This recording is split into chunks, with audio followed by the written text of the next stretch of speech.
And what did Khomeini do? He said, I'm drinking from. We're very pleased to have Admiral James Lyons with us. Sir, welcome. Well, yeah, thank you, Frank. Sorry I missed the earlier presentations due to my 3-hour and 20-minute commute this morning. But, you know, as a number of you heard me say before, we've had many opportunities to change the course of history. And it hasn't mattered whether it's been a Republican or Democratic administration. We failed every one of them, starting with Carter, with the takeover of our embassy. We could have cut off Khomeini and his Islamic fundamentalism at the knees. We were going to take Karg Island, and he rejected it. We could have walked in. The next time was the Marine barracks bombing. And you all probably wonder why we never responded. I won't go into the long detail, but the guy that sabotaged the strike, and I'm glad you're all sitting down, was the Secretary of Defense. Not once, but twice.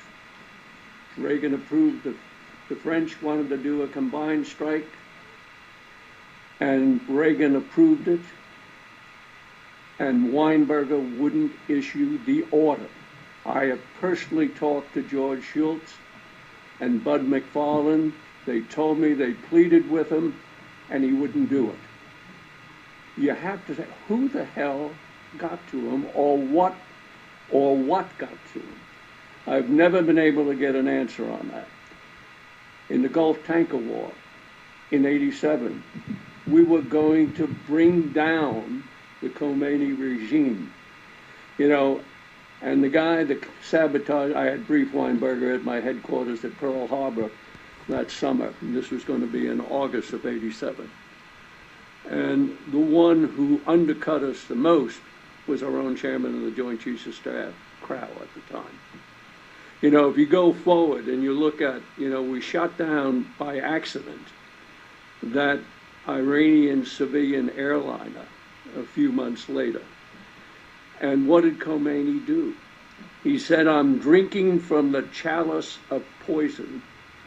And he said, I have to make a truce with Saddam Hussein because the Americans have shown they're coming in on Iraq's side.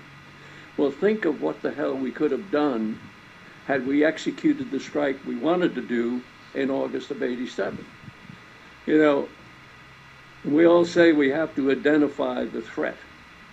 Well, I think the one who identified it the best was Erdogan from Turkey, when he said, Islam is Islam. There are no modifiers. Democracy is the train we ride to our ultimate objective. He couldn't have said it any plainer. And until you recognize that Islam is a political movement masquerading as a religion, you're never going to come to grips with it. And as far as a strategy, let me just conclude one thing, and as I just had in my latest op-ed. The Obama administration has a strategy. It's very simple. Any thinking American should be able to grasp it. It's anti-American, anti-Western, it's pro-Islamic, it's pro-Iranian, and pro-Muslim Brotherhood. And with that, I'll yield the mic. Thank you, sir.